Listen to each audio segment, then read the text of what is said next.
Addison Barger is on fire. Let's discuss him and other week 16 sleepers on Fantasy Baseball Today Express.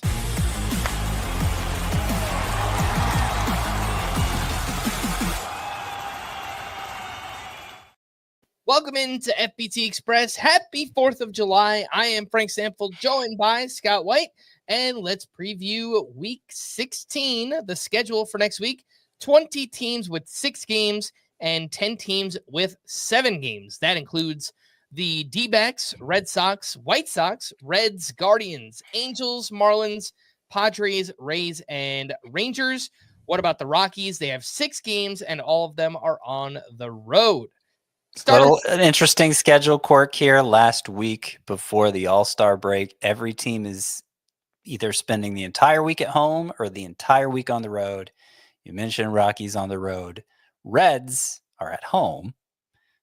That's part of the reason why they're the number one hitting matchups. Also, Athletics are at home in Sacramento, which is tied with Coors Field, by the way, by overall park factor. Tied number one most hitter-friendly venue this year, Sacramento. Starter sit these 2-star pitchers, Scott, and I do have some, I think, obvious names on here, but we're getting lots of questions about one Dylan Cease. Do you start him against the D-backs and Phillies? You do. I think you do. I think you don't mess around with it too much with Dylan Cease, because if you start picking and choosing, you're going to end up missing out on a lot of the recovery that comes from his underachievement so far. It's going to happen. The skills are still there. So just stick with him. Take the good with the bad. What about Clay Holmes at the Orioles and at the Royals? He's been walking lots of batters lately. Little shaky lately, but those are 2 great matchups. So I have Clay Holmes as a must-start to-start pitcher. Tanner Bibee, also up and down season, but at Houston at the White Sox. Again, really good matchups. Must start. What about Jack Flaherty, who gets Tampa Bay? Last time he faced them, he got destroyed, and also the Mariners. Yeah, it's been rough for Jack Flaherty lately, so I don't have him in the must-start tier of the 2-star pitcher rankings, but he does lead off the next tier, the advisable in most cases tier. I could see in a categories league, if you're protecting ratios, I could see shying away from Flaherty, but in most cases, I'm going to start him. All right, next up, Noah Cameron versus the Pirates and Mets. I'm leaving him for points leagues. Hasn't looked as good lately. Jeffrey Springs home against the Braves and Blue Jays. Also, best left for points leagues, especially since both of those starts are at home in Sacramento. The park may be working against Springs this week. Andre Palante home against the Nationals and Braves.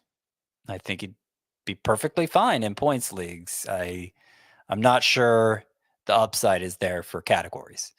And Will Warren gets the Mariners and the Cubs. As bad as he looked last time out, and since one of the 2 matchups is against the Cubs, I think I'd steer clear of Will Warren. Who are the 2-star pitchers that you're looking to add and stream for next week? I have 5 of them for you. Number 1 is Jose Soriano, who bounced back on Thursday nicely. 7 shutout innings against the Braves. That was after an 8-run disaster the previous time out, but that's now 4 of 5. 4 of 5 for Soriano, where he's been absolutely dominant. And the one misstep, his velocity was down, strangely. It bounced back again Thursday, so I don't think it's a long-term issue. But Jose Soriano's looked great for the most part. 2 starts, 1 against the Rangers, the other against the Diamondbacks, which isn't so great, but still think you got to start Soriano. Yuri Perez broke through finally. First year back from Tommy John surgery. This is only, like the 4th or 5th start back? But it was a dominant one against the Twins Thursday, so I think lining up for 2 starts at Cincinnati, at Baltimore. Got to like Yuri Perez. Brady Singer, not nearly as high end as those first 2, but, if he's going well, he'll work deep into games. He's decent. And you got to love the matchups. Miami and Colorado. Again, Colorado not at Coors Field. So matchups don't get much better than that. Same goes for Brady Singer's teammate, Nick Martinez. He gets Miami and Colorado also, of course. I don't trust him as much as Singer for this week, but I think in points leagues, you'll want to use him, especially taking advantage of that RP eligibility.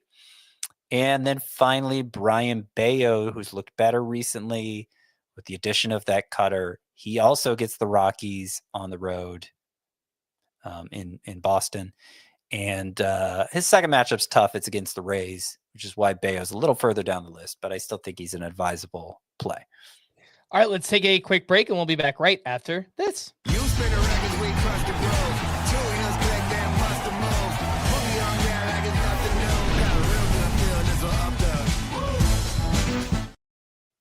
Welcome back in FBT Express. We already went through the 2-star pitchers. Scott, what about the 1-star streamers for next week? The 1-star streamers got 5 of those also. Lucas Giolito against the Rockies away from Coors Field. Gotta love it. Mitch Keller coming off his best start of the season. He's at Kansas City, who is dead last in runs scored this year. Ryan Nelson, been great, spamming that fastball lately. He is at San Diego, and they are 23rd in runs scored, believe it or not. So good matchup there for Nelson. Edward Cabrera, he's also coming off his best start of the season, and he's at Baltimore. It's just a decent matchup in its own right. And then finally, this is kind of a deeper league special. Brandon Walter, his last start Thursday was not so great, but it was in Colorado. And so not surprisingly, his pitches weren't breaking like they usually do, but still great ground ball rate, great control, multiple swing and miss offerings. I think Brandon Walter against a struggling Guardians lineup is a fine play. All right, let's slide over to the hitters and the best matchups for next week. We have the Reds, Marlins, Blue Jays, Mets, and Guardians. The worst hitter matchups, Yankees, Tigers, Phillies, Padres, and Pirates. Scott, who are your sleeper hitters for week number 16? A lot of Reds, a lot of Marlins, and one Blue Jay. Those are the top 3 hitter matchups. Let's start with the Reds. Austin Hayes, very top of the list. He's had 3 separate IL stints this year, which probably explains why he's still so widely available, but he shouldn't be, because in between the IL stints, 12th best among outfielders in head-to-head points per game. And that's not even his best format. So like Hayes with the good matchups this week. Also Spencer Steer, who has a red cross next to his name if you're looking live at that, because he got hit by a pitch in the hand, had x-rays, they were negative, he was already lobbying to play. I think he'll be fine for week 16, and like Spencer Steer to take advantage of those matchups. Matt McClain also, he's been hot lately. Another choice to take advantage of him.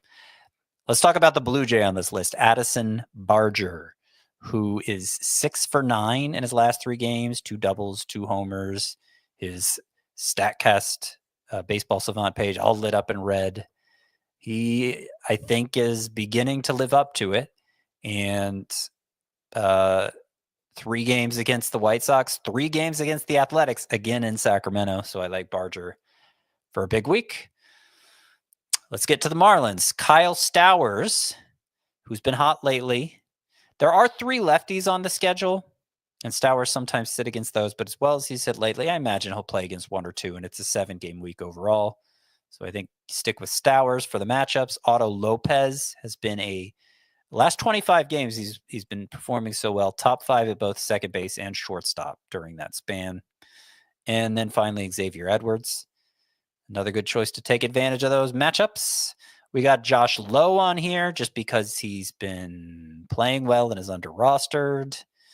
Luis Garcia of the Nationals, who weren't among the top 5 matchups, but they have the 6th best and 0 lefties on the schedule. Got to like that for Garcia. And finally, the Mets with the 4th best matchups, only 1 lefty on the schedule. That works to the benefit of Jeff McNeil. All right. For more extensive fantasy baseball coverage, listen to our full-length podcast, Fantasy Baseball Today, on Spotify, Apple Podcasts, or anywhere else podcasts are found. Thanks for listening to Fantasy Baseball Today Express, and we will be back again next week. Bye-bye.